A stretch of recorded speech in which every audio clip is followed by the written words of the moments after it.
The boardroom gleamed like a shrine to ambition, glass walls stretching from floor to ceiling, the Atlanta skyline flickering beyond them like a digital painting. The polished mahogany table seated 12, each chair filled by someone who controlled millions or billions. Crystal water glasses caught the overhead light. Phones were silenced. The air buzzed not with noise, but anticipation, the kind that came before $1 billion signature dot at the end of the table. Grayson Wolf sat like a king on a cold throne. His silver cufflinks reflected the dim blue light from his tablet. Tall, composed, sculpted by a lifetime of power and prep school polish, he radiated precision. Beside him, a lean stack of documents awaited his initials. The merger with Courtroom had been a year in the making, tight negotiations, discreet due diligence. And now, one signature away from conquest, at the back of the room, barely noticed, sat Imani Rivers, 70, N, honor student, STEM scholar. She wore a navy blue blazer the sizes to big and a pin-marked Urban Youth Finance Fellowship. Wolf's company ran a mentorship program once a quarter. Good PR. That morning, someone had told her she'd be allowed to observe greatness in real time, so she'd sat quietly, taking notes, listening, watching until page 47. Imani had read the contract once, then twice. She was only supposed to watch. That was the deal. Don't interrupt, just absorb. But as the room leaned forward, as Wolf poised his Mont Blanc pen above the signature line, something in her chest twisted. "Excuse me," she said softly. No one turned. She stood. "Excuse me," she said again, louder now. "But this clause, it's a trap." The room stilled like a scene held in amber. 12 suits turned to look at her. Wolf's pen hovered in midair. He didn't move, just lifted his eyes, those sharp, unreadable eyes that had reduced executives to silence on live television. "A clause," he repeated. His voice was smooth, indifferent. "Which one?" Imani took a shaky breath. "Page 47, Appendix C, subsection 9. It assigns full post-acquisition liability to Courtroom's founding team even if Titan Edge discovers prior financial misrepresentation." A quiet ripple moved through the room. Then came the sound that cracked her spine. Soft, polite laughter. One of the partners, white, balding, expensive tie smirked. "The intern reads contracts now." More chuckles. Even Wolf allowed himself a shallow exhale, the faintest curve of a smile. Imani smiled too, weakly, trying to ease the tension, until Wolf spoke again. "Please explain it to us," he said. Not warmly, not cruelly, just flat. Imani's smile faded. She stepped forward, hands trembling slightly. "The language implies that if something goes wrong, like a lawsuit or unreported debt, the financial responsibility falls on Courtroom, not Titan Edge, even though they're the company being bought, not the buyer." One of the attorneys flipped through the document, his forehead creasing. Wolf didn't blink. He just stared at her, as if watching a small flame he hadn't expected to see. Imani swallowed. "Sir, it's a trap if they sign this. And anything's wrong in their history, even if it's not their fault, your company gets to walk away. They take the hit." A pause, then silence. Her voice had landed. And now, the girl they had invited to observe greatness had just told them the greatness was a lie. Imani felt the heat of a dozen eyes on her as the silence dragged. Wolf's pen no longer hovered. It rested flat against the contract like a blade laid to rest. He leaned back in his chair, the leather creaking under the shift of his weight. His face was unreadable, but his gaze was sharp enough to pin her in place. "You're suggesting," he said slowly, his tone low and measured, "that my legal team, my attorneys, who have spent the past 6 months on this, missed something." The room's air grew heavy, as if every molecule was waiting to see who would move first. Imani's throat tightened, but she forced herself to nod. "Yes, sir," she whispered. "Or maybe they didn't miss it. Maybe they just didn't look at it the way I did." The board erupted in soft murmurs. A middle-aged woman in a sleek gray suit flipped furiously through her own copy of the documents, eyes scanning. One of the younger executives leaned over to another, whispering, "She's talking about Clause 9. The other nodded, frowning. Wolf turned his head slightly, looking at his chief counsel, Marcus Latham. The man cleared his throat, adjusting his tie. "The clause is standard," Marcus said, his tone smooth, but not entirely confident. "It's a standard liability transfer, ensuring due diligence post-acquisition. Standard." Imani shot back before she could stop herself. Her voice quivered but didn't break. How is it standard to let the people who built the company take on all the risk, while the buyer walks away clean? It's written to look harmless, but it's not. It's like setting a trap in plain sight and waiting for someone desperate enough to step into it.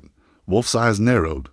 That word trap seemed to echo in the room. He lifted his pen again, but didn't sign. Instead, he pushed the document toward Marcus. Page 4 to 7. Show me. Marcus hesitated, scanning the lines. His expression shifted slightly as he reached subsection 9. He adjusted his glasses, trying to maintain composure, but Wolf noticed the hesitation. Everyone did. A soft, deliberate chuckle came from the far end of the table. It was Roland Steele, Titan Edge's senior strategist, a man known for his viciousness in deals. He leaned forward, smiling like a shark. So, we're taking the word of a high school intern over 6 months of due diligence? His voice dripped with condescension. This is charming, really. Maybe she'll teach us all about corporate law next. Imani's hands curled into fists at her sides. She looked at Roland, then at Wolf. You don't have to take my word for it. Just read the clause, every word, because once you sign, it's not a contract anymore. It's a cage. The room went quiet again. Even Roland didn't have a quick retort. Grayson Wolf's stare lingered on Imani. There was something calculating behind his eyes, as though he was trying to gauge whether she was naive or brilliant. Slowly, he stood, adjusting his tailored jacket. Security, he said calmly. Not looking at her, escort Miss Rivers back to the inner floor. The guard stepped forward, but Imani didn't move. Her knees felt weak, but she refused to show it. You can send me out, she said, her voice steadier now, but that clause will still be there, and once it's signed, there's no going back. Wolf's hand hovered near the pen again, but his grip was different now, tighter, his knuckles pale. The guards waited for his nod, but he didn't give it yet. He looked down at page 4 to 7, eyes scanning each line with a sharpness that hadn't been there before, and for the first time, a flicker of doubt crossed his face. Asterisk. The rain came down hard the next morning. Atlanta cloaked in a gray hush as if the sky itself sensed what was about to shift. Imani Rivers stood outside Pier 39 Cafe, hood pulled tight around her braids, clutching her worn notebook under one arm. She hadn't slept. The message on her phone, "You were right," meet me, played over and over in her mind. She didn't know if this was a breakthrough or a trap, but her gut, the same one that stopped Wolf's pen midair, told her to come. Anyway, inside, the cafe buzzed with morning chatter, baristas steaming milk, students hunched over laptops, a man in a corner muttering into a Bluetooth earpiece. Imani scanned the room, nerves dancing across her skin. No sign. Just as she started to doubt, a hand gently tapped her shoulder. She spun. The man before her looked like a ghost someone had tried to forget. Early 40s, gray in temples. Eyes too, tired for a Wednesday morning. He wore a rain-slicked trench coat and carried no bag, no umbrella, just a small black folder. You must be Imani, he said, quietly. Who are you? She asked. Someone who watched from the inside the lawn. He said, name's Marcus Hill. I used to write the liability clauses at Titan Edge. They sat near the back, away from the windows. He didn't touch his coffee, didn't blink much either. He slid the black folder toward her. I left 2 years ago, he said, but not before making copies. Imani opened it slowly. Inside were contracts, memos, emails, some with Wolf's digital signature, others between executives. She read silently, the weight of each page pulling her deeper. Companies just like Cottabook, all minority-owned, all praised publicly by Titan Edge, all collapsed within a year of acquisition. They do it like clockwork, Marcus whispered. They promise funding, absorb the tech, bury the founders under clauses written to fail them. Then they sell off the scraps and walk away clean. Wolf calls it economic efficiency. Imani's voice was tight, and no one stopped him. Marcus shook his head. He's too careful, too clean. But yesterday, for the first time in years, I saw something crack. A sharp gust of wind slammed the front door. Imani jumped. Marcus didn't. I've already sent this to a journalist, he added, but with Wolf's power, most won't publish. I figured you'd do something no one else would. What's that? She asked. Tell the truth like you've got nothing to lose. She tucked the folder inside her backpack. I don't, she said. Not anymore. Back at Titan Edge, Wolf stared at the massive LED screen on his office wall. It showed live metrics of market projections, risk assessments, press mentions. One item blinked red, unverified insider leak financial blog post pending review. The post title, The Claws That Bury Black Startups, a Titan-Edge Pattern? He rose from his chair and threw his tablet across the room. That evening, Imani returned home to find her mother waiting at the kitchen table, face pale, holding a printed email. "What's this?" Tamika asked, voice low. Imani took it and read. Her stomach dropped. "Ms. Rivers, due to recent developments and concerns for your personal safety, we are suspending your placement in the Titan-Edge Fellowship Program, effective immediately. We wish you the best. Signed by HR." Tamika stared at her daughter. "Imani, what did you do?" Imani sat down slowly. "I found the truth." Tamika's eyes filled with fear, not because she didn't believe her daughter, but because she did. That night, a black SUV idled across from their apartment. Inside, a man in a tailored coat spoke into a phone. "The girl's digging," he said. On the other end, Wolf's voice was tight. "That make her stop."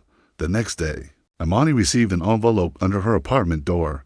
No return address. Inside, a single printed screenshot of her high school student profile and the words, "You're getting too loud, be silent, or disappear." The school hallway felt narrower than usual, like the walls themselves had secrets. Lockers clanged, shoes squeaked, conversations buzzed, but Imani Rivers heard none of it. Her fingers trembled around the screenshot, still folded in her pocket. Her eyes searched every face as she walked toward the main office. Past classmates who once ignored her and now whispered when she passed, "She's the one, right? The Titan-Edge girl? I heard she tried to bring down $1 billion company. You think it's even true? Or she's just clout chasing?" She said nothing, not to them, not even when one girl muttered traitor under her breath. But the silence wasn't weakness, it was pressure building. Her mind was on the file from Marcus Hill, the inbox message from the journalist who suddenly stopped replying, and the tinted SUV that had followed her mother's car for 3 blocks. The night before, she walked straight into the office and handed the secretary a sealed envelope addressed to the principal. "What's this?" the woman asked. "A safety disclosure," Imani replied flatly. "You should probably read it right now." Before the woman could say anything else, Imani was already gone. Across town, Grayson Wolf's penthouse office was unusually quiet. No just playing, no inward scuttling in with flat whites and contract binders. Wolf stood in front of the windows, hands behind his back, watching the city breathe. Marcus Hill had resurfaced. That wasn't supposed to happen. The girl wasn't folding. That wasn't supposed to happen either. Worse, the journalist one. Wolf had bought off 6 months earlier was hesitating, saying there was too much smoke to ignore now, and the blog post from last night, it had already spread across private equity forums like wildfire. He turned, stormed over to his desk, and slammed his palm onto the intercom. "Get legal on the phone now." His assistant's voice cracked back through the speaker. "Sir, there's something else. You should see this." Wolf's screen blinked. A new email. From anonymous subject. "You missed one." Attachment. Imani_Rivers_internal mole leak. PDF. He opened it. It was an internal memo. One his firm had buried. A document that showed they had planned to acquire Cotabulk without final due diligence. That they considered the startup a culture forward shell, and that our legal team will ensure the burden of risk falls entirely on the founders regardless of performance. At the bottom, a digital signature. G. Wolf. The hiss. Wolf froze. They had him. That evening, Imani sat on the living room floor, surrounded by open folders, printouts, Marcus' black flash drive, and her mother's quiet stare. "They're not just angry anymore," Tamika said. "They're scared." "That's good," Imani replied. "Fear makes them sloppy." A sharp knock hit the door. They froze. Another knock lower, heavier. Tamika moved to the window. A uniformed courier stood on the front porch, holding a white envelope. Tamika opened the door only a crack. "Yes?" The courier said nothing, just held it out. Imani took it. Inside was a single photo taken from behind of her at school, sitting at a library computer, zoomed in, obvious surveillance. On the back, in red ink, "Your future isn't worth dying for." Tamika's hand flew to her mouth. Imani stared at it, then quietly folded the photo in half.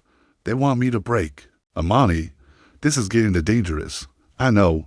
You're 17, baby. I know. You could stop this right now, and no one would blame you. I blame me." Tamika didn't argue. She just turned away, and Imani saw her shoulders shudder. Later that night, in a downtown parking garage, Marcus Hill slid into a beat-up Nissan beside an unfamiliar woman in a trench coat. She handed him a flash drive. "You sure about this?" she asked. "We waited long already, and the girl, she's got more spine than half the Senate. But they're going to come after her, full force, that we better move faster than they do."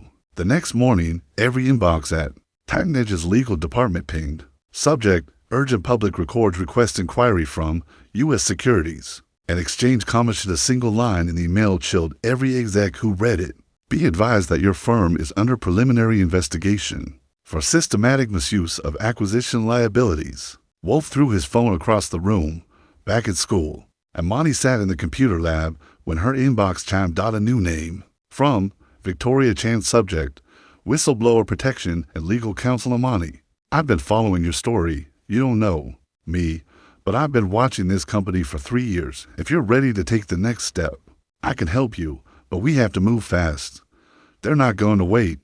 Imani stared at the message, heart pounding. She didn't know this woman, but she recognized the tone.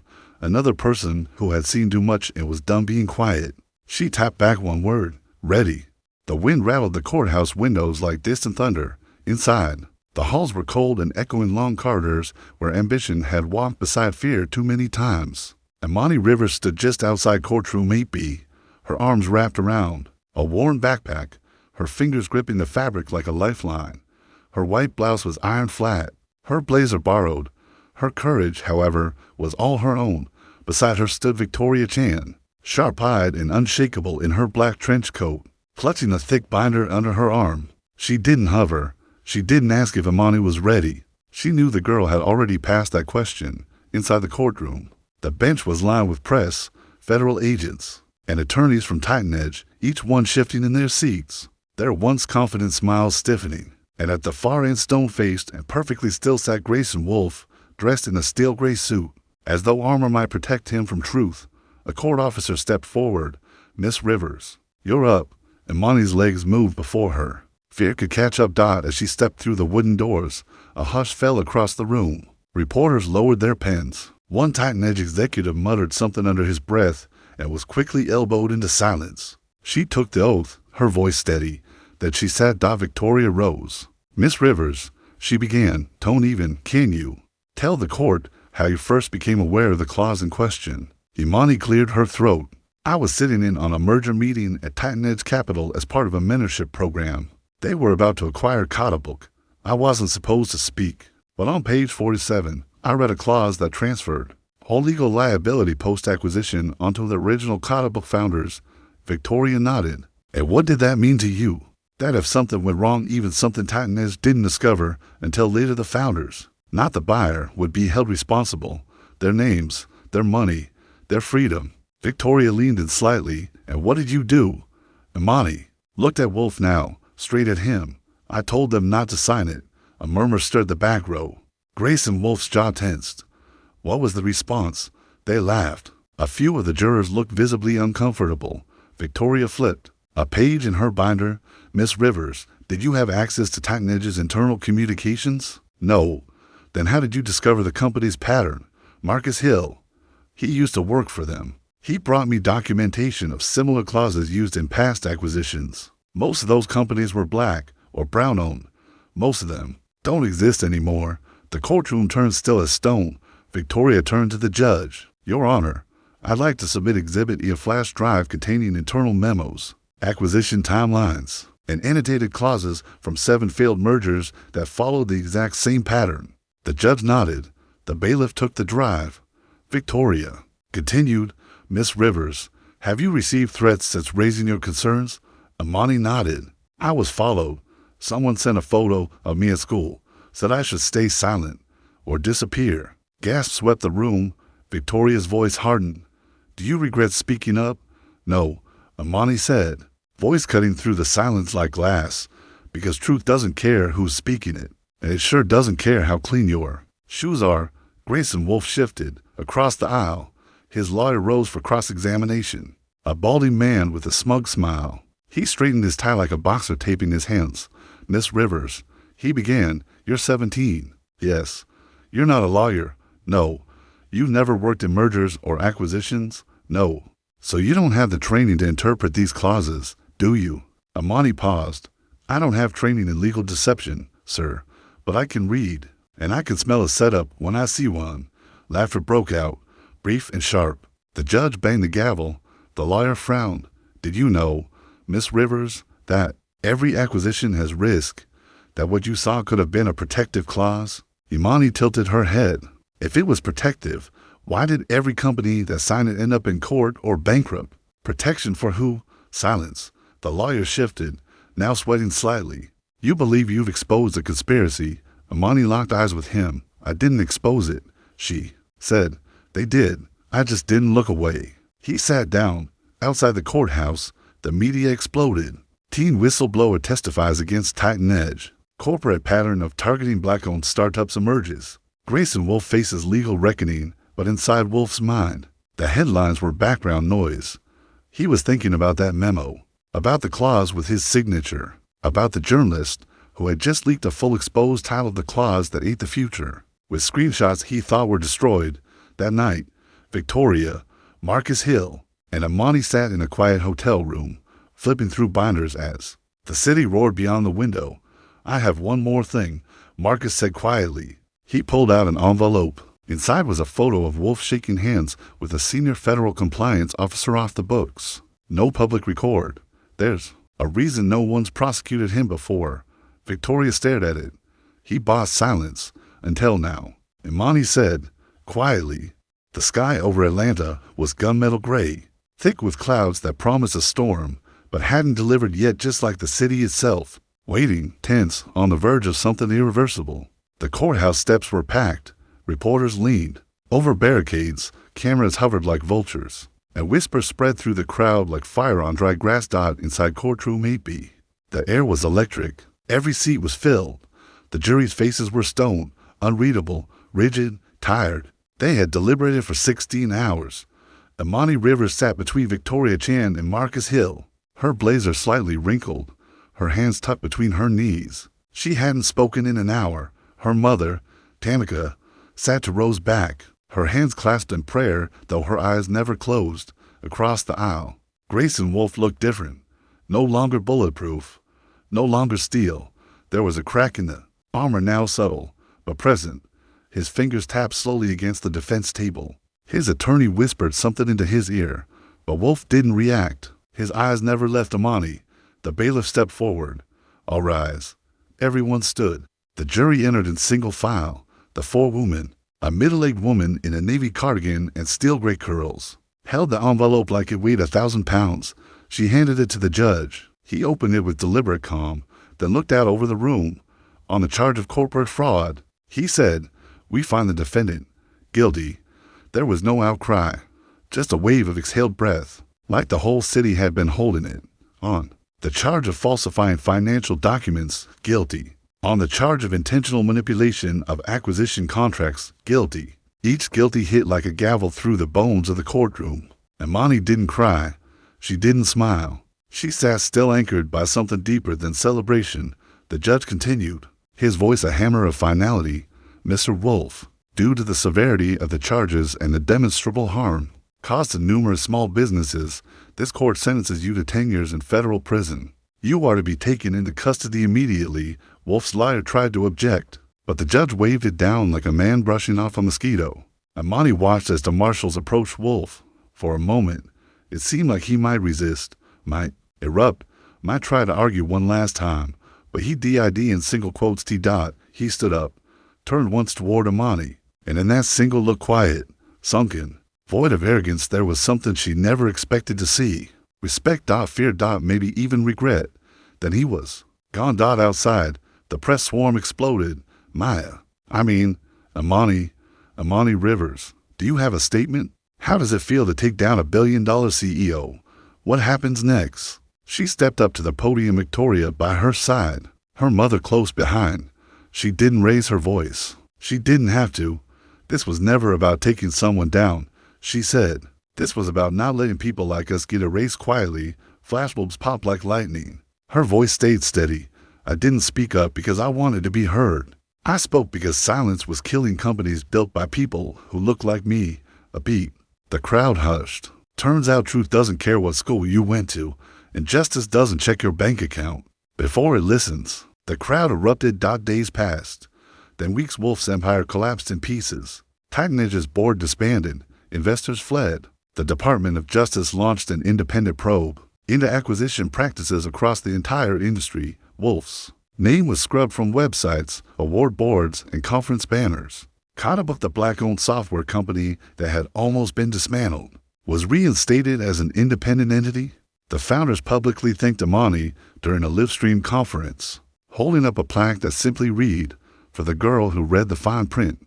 A month later, at a ceremony hosted in the very courthouse where Wolf was convicted, Imani Rivers was awarded a National Whistleblower Ethics Award. She walked up the marble steps in a white blazer and jeans, not to prove anything but because it mattered to be seen exactly as she was. After the event, Victoria pulled her aside. "I spoke with Harvard Law," she said. Imani blinked. "What? They know who you are, and they've already said if you apply, the door's open." Imani smiled, slow and real. "I think I'd rather build something new," she said. "Something that makes sure this never happens again." Later that night, in a quiet apartment above a bakery, Imani sat on her fire escape. The city glowed beneath her, but her eyes weren't on the skyline. They were on a single sheet of paper. In her hands, the Rivers Foundation for Economic Justice, Youth Accountability, and Corporate Reforms had drafted the mission statement herself because the battle was over. But the war was just beginning.